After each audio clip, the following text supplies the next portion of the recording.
This month's outlook for fixed income is all about how the best is yet to come for this asset class. We arrived at this conclusion by looking at three charts, which I'm going to walk you through. The first chart shows us how interest or FPI interest in India's debt has ballooned since September last year. So in September, you had FPIs invest about 1000 crores, and in February, that number ballooned to about 23,000 crores.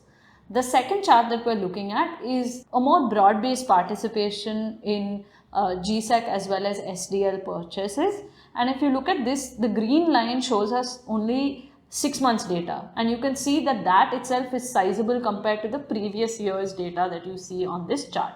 The third graph that we're looking at is what supports our conclusion and shows us that the best is yet to come. So despite all this good news and all this demand that's there in the market, you see that the yield curve has been flat, and particularly that the 10-year bond hasn't really reacted to any of this good news.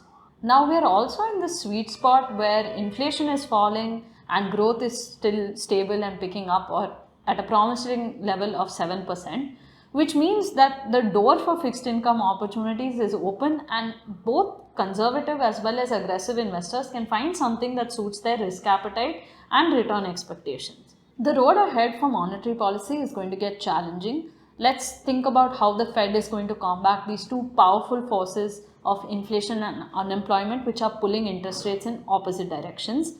Even since we published our update, you've had fresh commentary come in from both the Fed as well as the RBI, and a lot more speculation about when the rate cuts in 2024 are going to happen. We talk about all of this and more as we revisit the inflation story in our last webinar, which happened on April 13th. So you can tune in to that webinar in the description below.